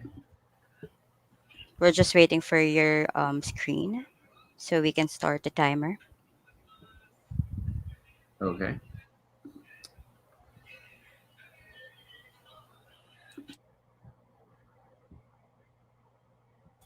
There, you can see it now. Timer starts now. Okay. 1 second. You can see everything fine? Yep. Oh, it's in presentation mode. Hold on. I can just, I'll just run through the slides here. Yep. So I'm Andrew Antar, and I'm the founder of Tune.fm. And Tune.fm is a tokenized music marketplace for streaming micropayments, NFTs, and social audio. So our mission overall is to democratize music for everyone by leveling the playing field. And so we essentially disintermediate the marketplace by cutting out the middleman by rewarding artists directly, so they can actually control their rights and earn a living. So our motto is, when the music gets played, the artist gets paid. So right now, the music market, after contracting for over 2 decades, is exploding and on track to grow to close to $80 billion. But there's still a lot of issues with publishers and labels and essentially gatekeepers squeezing artists and paying them less than 10% of less than half a penny per play, sometimes taking 2 years to pay. And COVID has really supercharged a lot of the issues with live music and all the problems with the streaming business model. And coinciding with that, the crypto market is exploding, but the layer one scalability issues are really showing their limits with super high fees. And in order to actually transform media through micropayments, all of this crypto trilemma has to be solved. And so Web3 dApps essentially need extremely scalable level 1 infrastructure with low fees and high throughput. And NFTs and social tokens for creators have the ability to change the landscape for how artists get paid. So what we're creating is a tokenized music economy with both fungible and non-fungible assets. So the fungible asset in our economy is the Jam token, which the main commodity is streaming micropayments. So for every second that's streamed, the artist gets paid. And this is what actually backs the currency as the sort of global reserve currency for the music economy. So everything in the music economy is denominated and priced in the Jam token. So artists can actually mint NFTs and buy, sell, and trade them in the Jam token. And those NFTs can be unique assets that are 1 of 1, or they can be 10 of 10, or hundreds virtual tickets, or thousands, or part of their artist loyalty reward points in the sort of social token bucket. So really what we're doing is creating an ecosystem for artists and fans with the Jam token, which is the first scalable native token built on the Hedera token service for music, and that the first one that's actually listed publicly on an exchange. So essentially, artists and fans can have decentralized micropayments and on the marketplace, and it's a seamless pay-as-you-go business model rather than a subscription. So you'll get starter tokens, and then you can earn tokens as you're listening to promoted music, but then you spend tokens as you're listening to other music. So there's many different ways that tokens get passed around. And then the level 1 we've chose, which actually solves this trilemma and a lot of the level 1 legacy blockchain issues, is Hedera Hashgraph, which is enterprise-grade security with asynchronous Byzantine fault tolerance, super low fees at thousands of a penny, which actually enables micropayments and the business model that goes with it, as well as distributed global governance model, which is heads above many of the other networks out there. And not to mention lightning fast transaction throughput at hundreds of thousands of transactions per second, which is necessary to support a dApp like ours. So there's sort of 3 different ways and buckets that we're putting NFTs into at this point. So there's artist social tokens, where there could be thousands or tens of thousands, and they sort of work like loyalty reward points. And you can use those to either redeem unique NFT assets or have exclusive access to information from the artist, or access to concerts, real world experiences, or other unreleased material.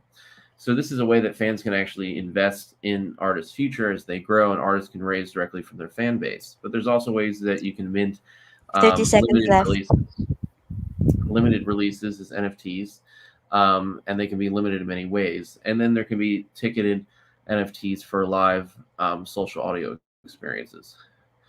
So the Jam token has $1 billion in supply, and the treasury is 20%, which pays out to do incentives and referrals, but also gets refilled with every transaction with 10%. And so artists can actually promote their music with the Jam token. So Time we're is the up. first.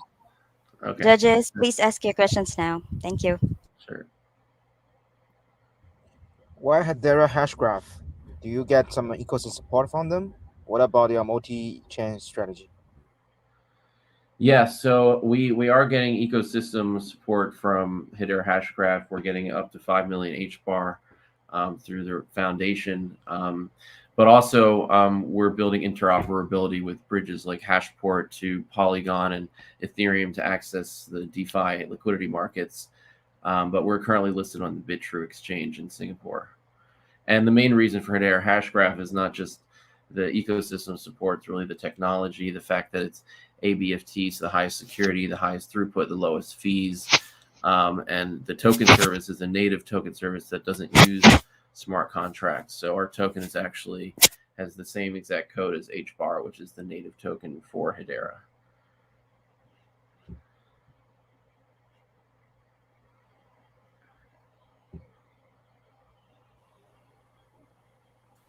One and 50 seconds left. Hi, Is there any- Andrew. Hi. Hi. Can you speak a little bit about the team and also the traction that you have so far? Yeah, so we have over 150,000 transactions that happened in the last 30 days or so. The team here, myself and my brother, co-founders, Daniel, our CTO, as well as Raul, we're all developers, and my brother and I are designers. So we sort of built out a lot of the product and done a lot of the marketing. And we have an advisory board of music industry as well as crypto and blockchain experts who have really brought on different types of artists and other connections. And our first investor is actually Andy Hertzfeld, who co-created the Macintosh, as well as Mind Fund. And Animoca Brands now owns the Helix entity, which we're part of. And so, yeah, we have over 50,000 users, over 10,000 artists around the world, and tens of thousands of tracks. And we did a partnership with Music World Entertainment that allowed us to get Beyonce, actually, and dozens of other Grammy award-winning 30 artists. seconds left.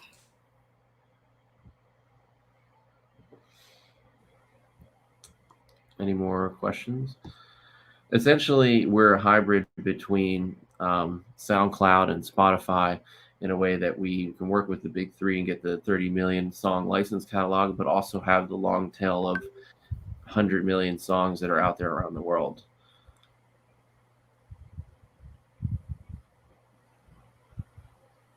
Yep, time is up. Thank you so much, Andrew. Thanks.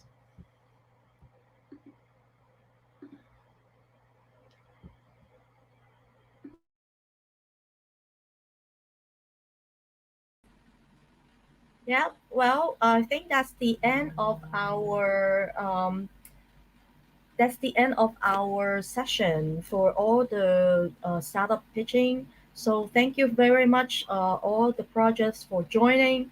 And I also wanted to give a big thanks to all the judges because, listening to them is a bit time consuming and could be a little bit tiring, and it's getting a little bit late in Hong Kong time. So thank you so much. While we're waiting for all the judges to finish the score, I like to perhaps have a little roundtable, a small panel discussion, and maybe a little afterthought of the whole pitching competition experience. So shall we start with Kelly? Kelly, can you give few words, and what are your thoughts on the competition? Yeah, thanks, Bowie. I think having such diverse projects is very interesting. I think some of them do stand out, at least from my point of view, especially from the technical point of view. The rest, I think, typical kind of games or projects that might be there. It's very hard to tell because you must always see whether the community is built around those games, right, and how well those communities actually take up the games. So it's a bit hard to judge from there because some of them have not launched, obviously. But I try my best to score them as best as I can. But I think some of them do stand out from a technical point of view. That's great. And Sila? Yeah, thank you, Bowie, for arranging this pitching. But you agree with Kelly. So it's hard for judges like us to definitely there are teams that standing out, but in average they're in very high quality. And then for me as a so I worked for AWS for more than 5 years and in the startup ecosystem for more than 5 years, but blockchain gaming for me is still really new things for me, or maybe for most of the audience. I would expect to see more like how do these project could stand out from other competitions. Though this is a new area, but I guess there are a lot of newcomers coming in. So how can they stand out among others players, and then how would they do more go-to-market strategy? Will be a differentiator. Great, thank you. And Thank you. James, are you able to? Is your microphone working now? Yeah, can you hear me? Yes. Yeah, good. Yeah, thank you. And it was really good to see various companies from different vertical, like show their market strategy and their concept and their token design. It was very interesting, and also like especially in gaming, there are like many different category of game projects are like being preparing, and all looks interesting, and hope like one of those become next X Infinity and become a great company. Great, thank you, James. Judges, can I double check if you have completed all the scores, because we have to pull the scores from the sheet that you plug in now. So, C-Lock, have you completed? Yep. Okay, Kelly, have you completed? Yes, I've completed. Cindy, have you completed? Because there will be no more changes afterwards. So, have you completed? Yep, I have. Great. And Charlie? Yes, yes. And James, have you completed? Yes. Okay, good. And Charlie, what are your thoughts, afterthought after this pitch competition? Yeah, I mean, first of all, 5 minutes is really very short for a lot of projects. Normally, to hear this kind of project,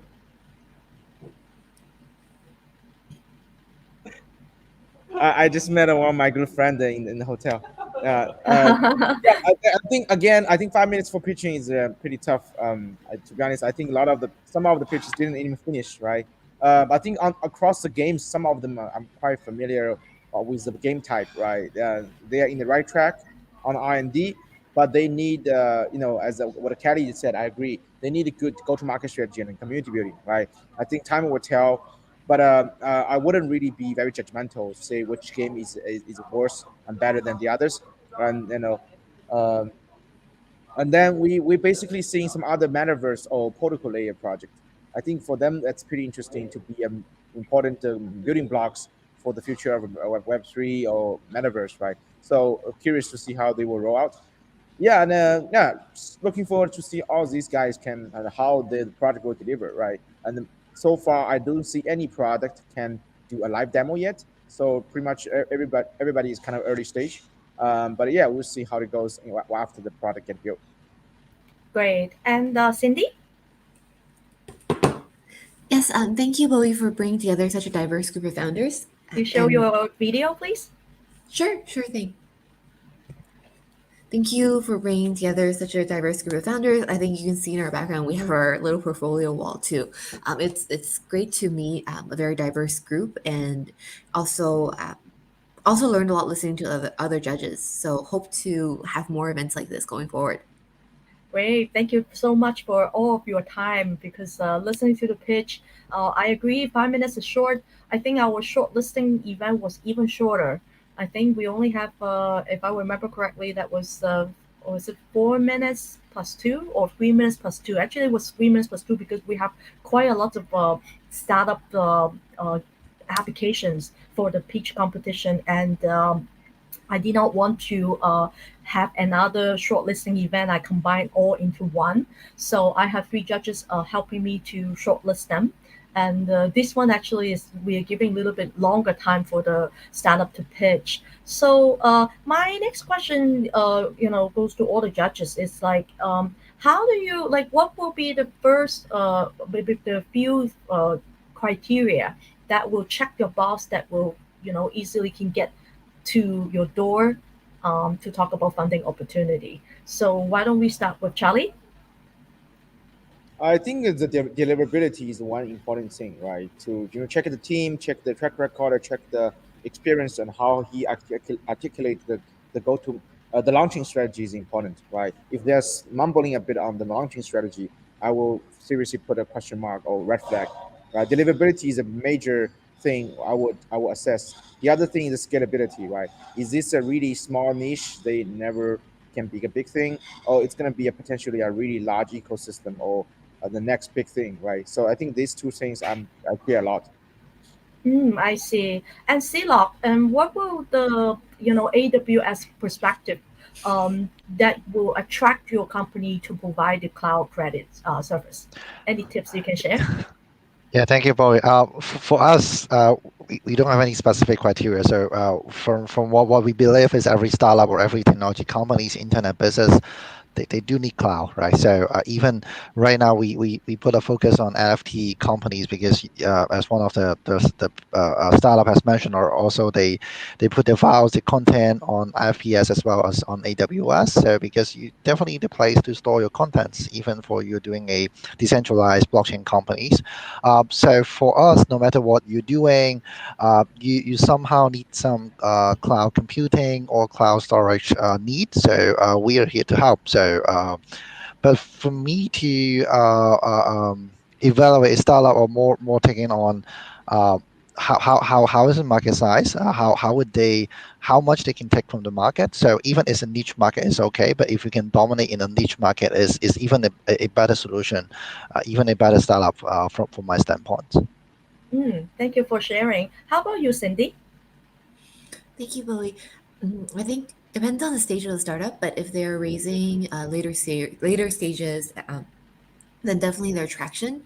So similar, echoing what Charlie said, I think it's really important to be able to execute on what they set to execute. So we would look at what were they previously aiming to do, and have they achieved a lot of these milestones or not, and whether the team itself is able to communicate their vision in a clear and coherent way and demonstrate that they have, based on their track record or based on their past execution abilities, able to execute on that vision, are things that would draw our interest. Yes, I totally agree. If you have a fabulous idea, if you're not able to communicate well and describe the vision to a potential investor, I think it will be useless. So I totally agree. How about you, James? Yep, I actually agree with all other judges what they said, but to repeat, we think like team important, and the problem that they define is important, and the strategy and the traction they get is important. So actually, like when it goes to gaming, actually we think number one is actually design, like the art, because like in order to get traction and make a play to a model like moving forward, like there needs multiple parties to join, like users should join, miners should join, like token holders should join. So in order to make that start, actually like the reason that art is more important than the traditional game is that like most of the blockchain games start from NFT sales, and like art should really like is important to make that NFT sales successful. So that is a bottom start, like if like to make a user base and go to a good exchange to provide liquidity, and like whales coming, like they all start from the art. So like it's more, we think the art is much more important than the traditional game companies. Great. Okay. And how about you, Kelly? Yeah. For us, I think I definitely agree with all the judges here. I think for us, we are relatively very picky, so we only invest in serial entrepreneurs. So unfortunately, if the team does not have a serial entrepreneur, we don't invest. So that's one. Second is that they must have shown enough skin in the game, right? So if they are serial entrepreneurs, they should have exited, and they should put enough money back into the new startup or game or whatever they're doing. So we want to see that kind of skin in the game. And then third, we believe that they must be targeting a global audience. So no point just targeting one country or one region, but they must be able to extend their reach, because like in True Global Ventures, we have over 40 partners in about 20 over cities. so we can help them expand globally, then I think we will, obviously show our value there to the startups itself. So I would say these are the three main things that we really look at. We target the later stage. So a lot of these projects, as I think what was said, are still early, but we would love to, obviously track them, because you never know, in this space, you could be seed, Series A, Series B, all in 1 year, right? It goes so quickly. So we really would like to, obviously stay in touch with all the startups, and also to, to help them along the way.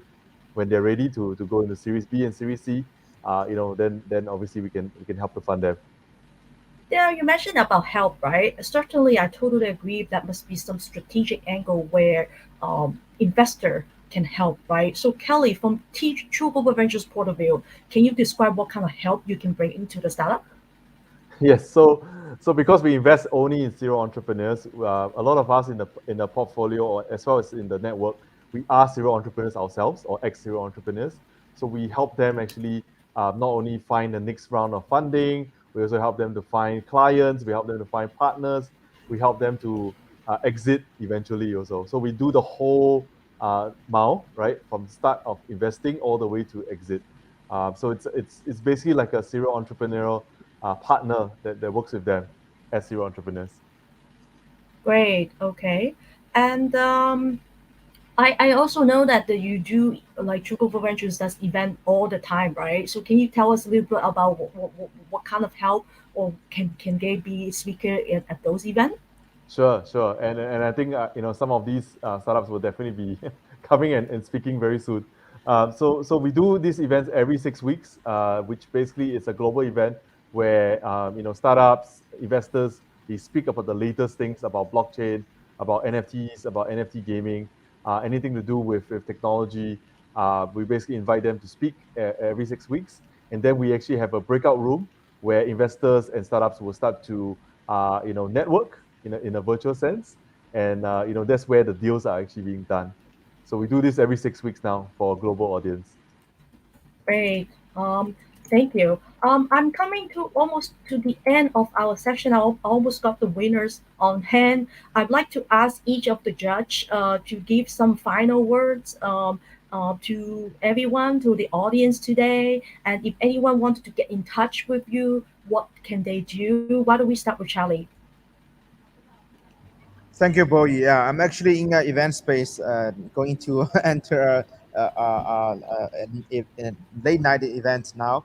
Thank you again for the Game On Summit. We're really true honor to actually be able to be the judge for today's panel. And for the audience, I think we are about to really entering a very interesting era of Web3, Web3 infrastructure era, with a lot of the blockchain application really getting to adoption layer, right? Not just a concept. So me as an investor, also ecosystem builder, we are actively pushing and empowering all kinds of ecosystem projects to move to the next level, right? So I'm leading the Polygon ecosystem in Asia, along with many other projects in DeFi, NFT, and gaming space. So any kinds of connection, experiences, and and kind of resources we've been able to help. We're just trying to help along the way, right? So we're very hands-on, value adding for all kinds of the entrepreneurs and the developer. So the best way to reach out to me is my LinkedIn. Just search Charlie Hu on my LinkedIn. I'm quite active on there. And any questions, feel free to message me on LinkedIn. That's the best way. Thank you very much, Boy. Thank you, Charlie. And James.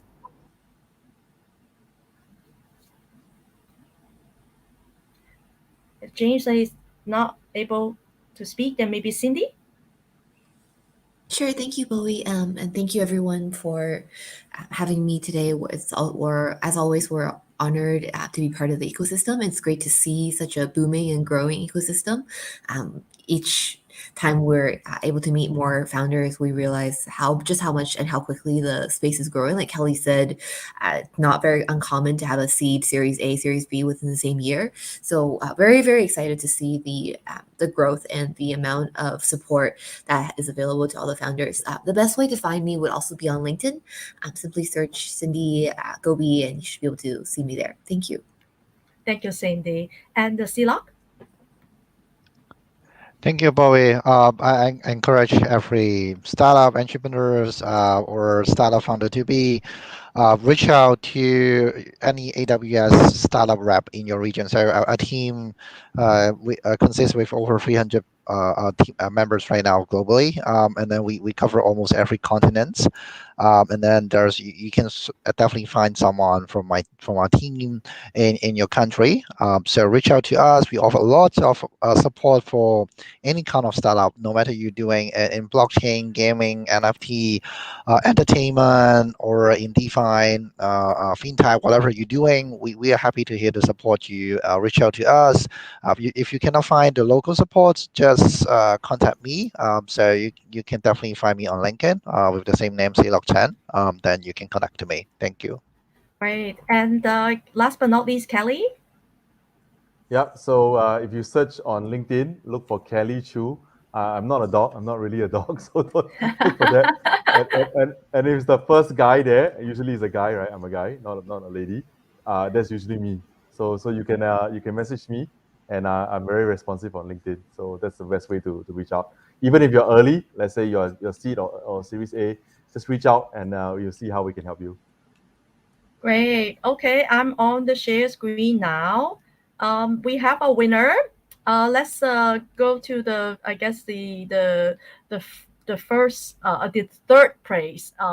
We have the Mayspire Ware Warrior, who will take cash home. The cash prize is USD 2,000. Is Moonray. So congratulations, Moonray. You are number 3. Yeah. And the next one for the second place, we have Mage Host Epic Night, which will take home the cash prize for 3,000 is Tune FM. Congratulations, Tune FM. Great job, Andrew. And the final, which is the first place, is Gala Games Legendary Champion will take home 5,000 USD, which is the Metamundo. Congratulations. So all 3 winners will reach out to me, or I'll reach out to you directly, and I will send the cash over to your bank account. All right. So I think that's the end of the session I have. And thank you so much for joining, Silok, Cindy, Kelly, James, and Charlie. So I think that's all I have for today, and I look forward. I think that's pretty much the end of my summit. But I must say I have put a lot of sweat and tears and time and effort along with my team, Louis and Tin, working really hard. I think every day. We didn't have any day off, at least for the last couple months. But we also have learned a lot. And also really feel touched with a lot of support and positive responses and reaction from the whole community. So this is our first summit, and I think it's such a great success. And I look forward to conducting another one. I'm already planning for my next Game On Summit in 2022, and I look forward hosting you all again. Thank you so much. Thank you. Thank you, Bowie. Thank you. Thank you. Love the kisses. Have a good one, everyone. Thank you so much. Thank you. Bye-bye. Bye-bye.